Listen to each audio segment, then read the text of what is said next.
안녕하세요. 세종충남대학교 병원 이비인후과 김봉식 교수입니다. 저는 오늘 신생아 난청에 대해서 말씀을 드리려고 합니다. 목차는 우선 신생아 처음에 태어났을 때 이제 청력을 어떻게 측정하는지에 대해서 말씀을 드릴 거고요. 그러한 난청의 주요한 원인으로 유전성 난청에 대해서 말씀을 드리겠습니다.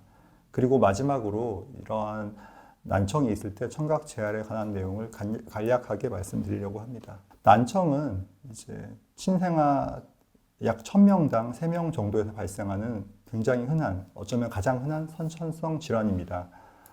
지금 현재 이제 한국 신생아 숫자는 점점 줄고 있는데요. 1년에 약 25만 명 정도가 태어난다고 하면 그 중에 750명 정도는 난청을 가지고 태어난다고 보면 됩니다. 이러한 난청은 굉장히 중요한 문제이지만 특히 유소아기에서의 난청은 적절하게 치료가 되지 않으면 언어 발달 지연을 일으키고 결과적으로는 이제 학업 성취도가 떨어지고 의사소통 기술이 떨어지고 사회 심리적 문제를 일으킬 수 있습니다. 난청 환자들은 주로 이렇게 오게 됩니다. 첫 번째, 출산한 산부인과 병원에서 청력 검사를 했는데 재검이 나왔다고 합니다. 이제 청력 검사를 받아보라고 오시는 거고요. 두 번째는 제가 대학병원에 근무하다 보니 주로 소아청소년과에서 다른 질환이 있거나 증후군이 의심되는데 그 중에서 난청 확인이 필요하다고 해서 의뢰되는 경우입니다. 그리고 요즘에 사실 좀 곤란한 문제인데요. 산부인과 소아과 병원에서 유전 검사를 하고 난청 의심 소견이 있다고 해서 오시는 분들이 많이 있습니다. 그중 제일 많은 경우는 아무래도 이제 신생아 청력 선별 검사에서 이상이 있는 경우인데요. 그것에 대해서 주로 말씀을 드리려고 합니다. 신생아 청각 선별 검사는 사실 지금 아이를 키우시는 분들이 아니면 좀 알기 어려우실 수 있는데요. 이제 2008년 정도부터 사업이 시작이 되었습니다. 그래서 2018년, 지금부터 한 5년 전인데요. 그때부터 이제 국민건강보험이 적용이 되면서 태어나는 거의 모든 신생아들을 청력 검사를 하게 되었습니다. 그래서 지금 한 중학생 정도가 될 텐데요. 그 이전에는 사실 태어나서 검사를 하지 않았기 때문에 난청이 있는 경우에도 모르고 지나가는 경우가 많았습니다. 이러한 신생아 청각 선별 검사는 제가 몇 가지 검사로 이루어지는데요. 이제 태어나서 이제 자동화된 청력 선별 검사가 있습니다. 그래서 이게 주로 산부인과 병원에서 하게 되는데요. 지금 영어로 되어 있어서 죄송하지만 지금 여기서 문제가 생기면 보통은 정밀한 청력 검사를 받아라 하고 이비인후과로 오시게 됩니다. 근데 거기서 만약 문제가 없는 경우라도 만약 이 아이한테서 난청의 위험 인자가 있다고 하면 다시 저희에게 의뢰가 되게 됩니다. 신생아 청각 선별 검사 결과는 오른쪽에서 보시다시피 이제 통과가 되는 경우가 있고 또 재검이 되는 경우가 있습니다. 통과가 되면 이제 문제가 없다는 의미고요. 재검이라고 하면 여기 써 있는 것처럼 많이 걱정하시겠지만 일단 모두가 난청이 있다는 의미는 아니고 난청이 있을 가능성이 있으니 이비인후과에 가서 새로 검사를 받아보시라는 의미로 생각하시면 될 것 같습니다. 그렇다면 난청 위험 인자가 어떤 것이 있는지 한번 살펴봐야 될 것 같은데요.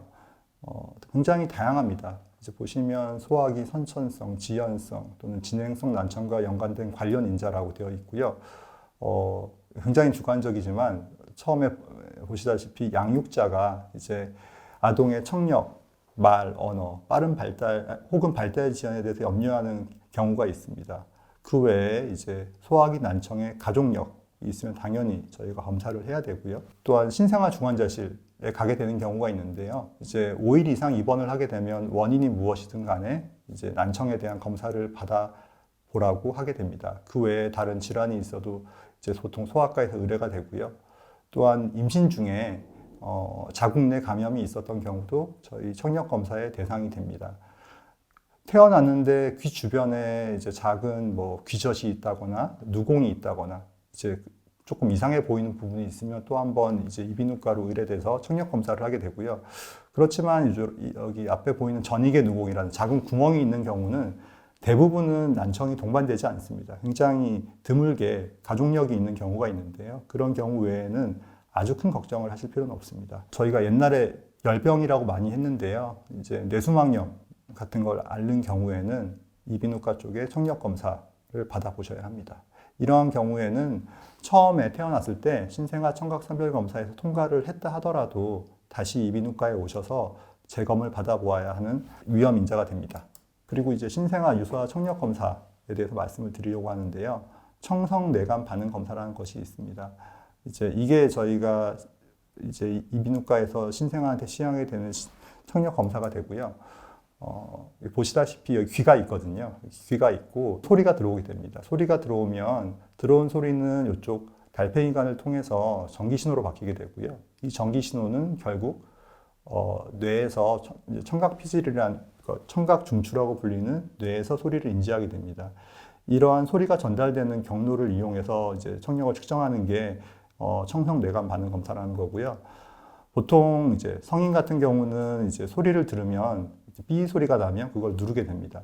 마찬가지로 아이한테도 그렇게 검사를 해야 되는데요. 아이들은 이제 협조가 되지가 않죠. 이제 소리를 들으면 이제 그러니까 삐 소리가 들리더라도 그걸 누를 수가 없기 때문에 저희는 보통 이 청성 뇌관 반응 검사라는 걸 이용하게 되고요. 여기서 설명드린 바와 같이 이건 간단하게 뇌파 측정을 하게 됩니다. 그래서 많이들 걱정을 하시는데 이제 검사하는데 아이들이 한 30분 정도 이제 가만히 누워 있는 자세를 취해야 되기 때문에 잠깐 진정 검사를 하게 됩니다. 검사를 통해서 이런 결과지가 나오게 되고요. 결과지에서 소리를 들을 수 있는지 없는지를 측정하게 됩니다. 이러한 청력 검사 외에는 저희가 난청의 많은 이제 원인 인자 중에 거세세포 바이러스라는 게 있어가지고요. 저희 병원에 오시면 소변 검사나 체열을 하게 되고 그 외에 좀 더 평가가 필요하다면 MRI나 CT, 주로 머리 쪽에 MRI, CT를 찍게 됩니다. 그 외에 요즘에는 원인을 찾기 위한 유전 검사도 많이 시행하게 되는데요. 역시 이제 부모님이 보시기에는 이제 피 검사나 이제 입안에 점막을 긁어서 하는 검사가 되겠습니다. 다시 한번 이제 기본으로 돌아가서 이제 신생아가 태어났는데 난청이 있다고 하면 어떤 원인의 난청이 있는지 살펴보고자 합니다. 이건 굉장히 이제 간단하게 본 내용인데요. 요즘에는 점점 이 비율이 높아지고 있지만 유전적인 요인이 약 50% 이상이 됩니다. 나머지 절반보다 좀 적은 거는 이제 환경적 요인이 되고요. 그런 유전적 요인 중에서도 특히 비증후군성이 더 많습니다. 비증후군성이란 거는 난청 외에 다른 증상은 없고, 그러니까 겉보기에는 멀쩡한데 난청만 있는 경우를 말하게 됩니다. 그리고 이러한 비증후군성 중에서도 한 80%는 상념색체 열성 유전입니다. 굉장히 이제 말이 점점 어려워지는데요. 상념색체 열성이라는 거는 이제 부모님이 정상이라는 뜻이거든요. 부모님은 정상이고, 그리고 겉보기에 이상도 없는데 난청만 있는 경우가 이제 가장 흔하게 보는 난청의 종류입니다. 신생아들이 태어났을 때. 아까 말씀드린 1000명에 3명 정도인데요. 1000명에 3명 정도의 난청은 이제 저희가 눈치챌 수 있는 중등도 이상의 난청을 말하고요. 여기서 말하는 2,500명 중에 1명은 고심도 난청이라고 해서 거의 듣지 못하는 난청을 말하게 됩니다. 난청의 유전학이라고 말씀드렸는데요. 이 안에 자세한 내용은 보실 필요가 없고요. 출생할 때 약 68%, 이건 NEJM이라는 굉장히 유명한 의학 저널에서 나온 내용인데요. 출생할 때 한 68% 정도는 유전적인 요인에 의한 난청입니다. 근데 이게 조금 더 크면 이제 한 4살쯤 되면 한 60% 정도가 유전적인 요인이 되게 됩니다. 여전히 많죠, 사실은. 우리 난청의 절반 이상은 이제 유전적 요인에 의한 경우가 대부분이고요. 나이가 들면서 점점 감염이나 중이염 등이 있기 때문에 그 비율이 조금 줄어들게 됩니다. 그 외에 여기 영어로 쓰여져 있지만 CMV라는 거대세포 바이러스 감염이 눈에는 보이지 않지만 약 4분의 1 정도의 원인을 차지하기 때문에 저희 병원에서는 이제 내원을 하시게 되면 신생아 난청으로 내원을 하게 되면 이런 거대세포 바이러스 감염 검사를 같이 시행을 하고 있습니다. 요즘 유전 검사를 한다고 하면 그래도 많이들 이제 이해를 해 주시는데요. 여전히 이제 왜 이제 난청인데 유전 검사를 해야 되는지 물어보시는 경우가 많이 있습니다. 요거는 저희 귀 모형이고요. 이쪽에 좀 확대해서 보면 이런 구조물이 됩니다. 여기 보시면 이쪽이 여러 가지 영어 알파벳이 쓰여져 있는데 저게 다 이제 난청을 일으키는 유전자입니다. 난청을 일으키는 유전자는 200개가 넘게 지금 보고가 되어 있고요. 그렇기 때문에 이제 겉보기에는 그냥 못 듣는다. 하나로 이제 설명을 할 수 있겠지만 그 원인을 찾기 위해서는 200개 이상의 난청 유전자들을 확인을 해 봐야 됩니다. 원인이 된 난청 유전자에 따라서 치료도 달라질 수 있기 때문에 저희가 난청에서도 이런 유전 검사가 필요하게 됩니다. 이제 원인 파악을 해야지 저희가 정확하게 진단을 내릴 수가 있고요. 특히 이제 궁금해하시는 분들이 많습니다. 그러면 다음 아이가 태어나면 또 난청이 생길까요? 이제 그런 설명을 하기 위해서도 필요하고요. 이 난청이 앞으로 어떻게 진행이 될지, 그리고 혹시라도 이걸 예방할 수 있는 방법이 있을지에 대해서도 일부 설명이 가능합니다. 또 차츰 이제 늘어나고 있는데요. 원인에 따라서 약제가 도움이 되는 이제 특히 약이 있는 난청도 있고요. 최근에는 유전자 치료가 아직 이제 저희가 병원에서 마음대로 처방을 하지는 못하지만 임상 시험을 시행을 하고 있습니다. 요거를 이제 그림으로 나타냈고요. 원래는 이제 뭐 저희가 프리시즌 메디슨 정밀 의료라는 말을 많이 쓰시잖아요. 보통은 이제 난청으로 왔으면 거기에 대해서 일반적으로 하는 치료들이 있었는데 차츰 이제 이런 유전적 요인이나 다른 것들이 원인이 밝혀지면서 개인의 유전적, 환경적, 생활 습관에 기반한 치료와 예방이 난청 분야에서도 점차 가능해지고 있습니다. 요거는 저희 청력 검사 결과이고요. 청력이 굉장히 나쁜 거거든요. 이 검사 결과는 청력이 나쁜데 얼마 전까지는 사진을 찍었죠, 저희들이. 영상 검사를 했습니다. 이거는 이제 귀 CT를 찍었더니 귀에 이러한 기형이 있는 거거든요. 달팽이관이 제대로 형성이 안 된 달팽이관 무형성증이라는 이제 질환입니다. 그렇지만 최근에는 여러 가지 유전 검사를 통해서 뭐 이러한 것들을 사진을 찍지 않아도 사실은 좀 어느 정도 원인을 파악할 수 있게 되었고요. 뭐 물론 영상 검사를 할 수 있게 되면 저 검사를 하는 게 더 정확하지만 저것들로 확인이 안 되는 다른 여러 원인의 이제 난청들도 이러한 유전자 검사를 통해서 저희가 확인을 할 수 있게 되었습니다. 이제 이런 것들이 왜 중요하냐 하면요. 이렇게 이제 우리가 볼 수 있는 귀죠. 귀고 이쪽은 달팽이관이고 이쪽은 이제 저희 뇌입니다. 뇌인데요. 이제 난청의 원인이 되는 병변이 있는 위치에 따라서 치료가 달라지게 됩니다. 만약에 이렇게 거의 뇌 쪽에서 문제가 일어나는 경우에는 저희가 센트럴, 그러니까 중심성 난청이라고 하는데요. 이런 경우에는 아직까지도 별다른 치료법이 존재하고 있지는 않습니다. 아주 드문 경우에 뇌간에 저런 인공화학 비슷한 것들을 저희가 이식 수술을 하는 경우가 있고요. 근데 그 외에는 특별하게 지금 방법이 없는 상황입니다. 그 외에 여기 귓구멍에서부터 고막이 있는 데까지 문제가 생기면 이제 주로 염증성 질환이나 선천성 기형이 있는 경우인데요. 저희가 뭐 약물을 사용할 수도 있고요. 수술을 할 수도 있고 또는 보청기 착용을 통해서도 이러한 질환은 어느 정도 해결이 가능합니다. 그리고 이제 가운데에 있는 이 달팽이관 부분입니다. 달팽이관이 있는 부분은 저희가 뇌이라고 하는데요. 여기에 문제가 생기면 요즘 한창 각광을 받고 있는 인공화우 이식 등이 가능하게 됩니다.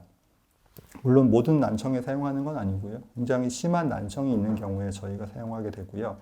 그 외에 보청기도 사용할 수가 있고 아직까지는 약물 치료로 좋아지는 경우는 많이 있지는 않지만 원인을 저희가 차츰 밝혀가면서 약물 치료가 가능한 경우도 있게 되고 좀 전에 말씀드린 것 같이 유전자 치료가 올해부터 임상시험이 시작되었기 때문에 10년 정도 있으면 어느 정도 임상에서 사용이 가능하지 않을까 기대를 해보고 있습니다. 돌발성 난청이나 자가면역 난청으로 원인이 밝혀진다면 저희가 스테로이드를 사용할 수가 있게 되고요.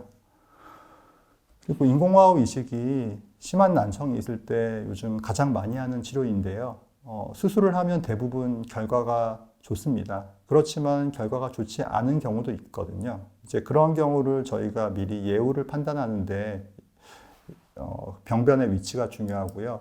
그런 병변의 위치를 알게 되는 데는 역시 유전 검사로 어느 정도 알 수 있습니다. 만약에 병변의 위치가 달팽이관 안쪽에 있거나 달팽이관 바로 근처에 있으면 이제 그거를 대체하는 치료이기 때문에 인공화학 이식이 좋은 효과를 볼 수 있지만 병변의 위치가 뇌에 가까운 쪽에 있다면 아마 예후가 좋지 않을 것입니다.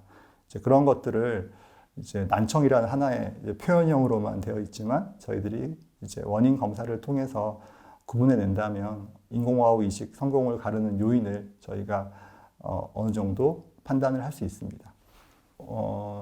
이분은 어렸을 때부터 난청이 있었습니다. 사실 중학생 때 시작되었다고 했지만 자세히 얘기를 들어보면 거의 태어났을 때부터 제대로 듣지 못하셨던 것 같고요. 요즘에는 다 시행하는 신생아 청각 선별 검사가 당시에는 없었기 때문에 아마 잘 모르고 성장을 해왔던 것 같습니다. 지금에 와서는 거의 청력이 사실 없는 상태이고요. 이렇게 되면 저희가 생각해 볼 수 있는 치료는 인공와우 이식 수술입니다. 인공와우 이식 수술을 저희가 권유를 했고 이분은 수술을 했습니다. 만약에 이렇게 나빠지기 전에 좀 더 일찍 그런 원인을 저희가 발견을 했다면 좀 다른 치료를 할 수 있었을 거라고 생각합니다. 약물 치료 등이 지금 이제 가능해지고 있거든요. 또 이제 이런 경우가 있습니다. 이제 신생아 난청으로 온 경우입니다. 이건 검사 결과지인데요. 이제 보면 하나도 사실은 못 듣는다는 의미이고요. 하나도 못 듣지만 달팽이관 기능 검사로 간 이 검사에선 반응이 보입니다. 이런 경우는 보통은 이제 청신경 자체에 문제가 생긴 거고, 이제 뭐 청각신경병증이라는 질환입니다. 이제 10개월 된 아이고 고민을 많이 했어요. 이런 경우에는 옛날에는 이제 불과 몇 년 전까지만 해도 이런 경우 중에 뭐 한 18개월, 24개월까지도 기다려보자는 말을 했습니다. 저절로 좋아지는 경우가 있었기 때문에 그랬습니다. 그런데 그때까지 기다려도 안 좋아지는 경우에는 이제 인공와우 이식 수술을 해야 되는데 그러다 보면 어쩌다가 또 시기를 놓치는 경우도 있었습니다. 그런데 최근에는 이제 유전 검사를 하게 돼서요, 오토프라는 이제 유전자인데요, OTOF 이제 그런 유전자인데 이런 유전자 같은 경우는 이런 질환을 가진 환자에서 그런 유전자에 문제가 있다면 청력이 보통은 그냥 좋아지진 않기 때문에 빠르게 인공와우 이식 수술을 해야 하는 적응증이 됩니다. 그러니까 빨리 수술을 하는 게 도움이 되겠죠. 이제 올해죠. 올해 이제 이런 OTOF라는 유전자에 대한 유전자 치료가 이제 미국과 프랑스에서 임상 시험이 시작되었습니다. 제가 정리를 좀 했는데요. 신생아 난청은 난청의 정도에 따라 다르지만 이제 선천성 질환 중에 가장 흔한 질환입니다. 이런 신생아 난청을 찾아내는 데는 신생아 청각 선별 검사가 굉장히 중요합니다. 신생아 청각 선별 검사는 2018년도에 국민건강보험에 적용을 받게 되었지만 아직 100% 다 검사를 하고 있지는 않거든요. 이제 태어나는 병원에 따라서 대부분의 병원에서 검사를 하고 있지만 아직도 한 95%, 100%는 아닙니다. 모든 신생아가 검사를 받고 있지 않아서 이거를 다 받게 되는 게, 다 받게 하는 게 더 중요할 것 같고요. 그리고 만약에 이 검사에서 재검이 나오는 경우에는 이비인후과에 오셔서 정밀 청력 검사를 받아보셔야 합니다. 근데 재검이 나온다고 모두가 난청이 있다는 의미는 아니기 때문에 너무 걱정은 하지 마시고 이비인후과에 오셔서 검사를 받아보시는 게 필요하고요. 저희 원칙은 이러한 신생아 청각 선별 검사는 생후 1개월 이내, 현실에서는 거의 대부분 태어나서 하루 이틀 정도 있다가 검사를 받게 되고요. 거기서 문제가 생기면 정밀 청력 검사를 생후 3개월 이내에는 받아야 하고요. 그런 이제 정밀 청력 검사를 받으면서 원인을 찾기 위한 검사로 이제 혈액 검사, 소변 검사, 그리고 그런 혈액이나 소변을 이용한 유전자 검사, 그리고 영상 검사가 같이 이루어지게 됩니다. 난청이 진단이 되면 생후 6개월 이내 청각 재활을 시작해야 됩니다. 저희가 이거를 136 원칙이라고 하는데요. 이렇게만 시기에 맞춰서 검사가 이루어지고 치료가 시작이 된다면 지금 현재 거의 대부분의 난청은 이제 보청기를 사용을 하든 수술을 하든 이제 다른 약물 치료를 하든 어느 정도 사회에 적응이 될 정도로 듣게 할 수 있습니다. 그리고 제가 몇 번 말씀드린 것처럼 올해부터 이제 난청의 유전자 치료에 대해서도 우리나라는 아니지만 이제 해외에서 임상 시험이 시작이 되었고 그렇다면 우리나라에서도 곧 도입이 될 것으로 생각을 하고 있습니다. 난청을 조기 진단하고 이제 3개월 이내에 진단하는 거죠. 3개월 이내에 진단을 하고 청각 재활을 이제 6개월 이내에 시작을 한다면 대부분의 경우에는 청각 언어 발달에 큰 문제 없이 성장을 할 수 있게 됩니다. 그리고 근시일 내에 유전자 치료가 임상에 적용이 된다면 좀 더 효과적인 맞춤 청각 재활이 가능해질 것으로 생각합니다.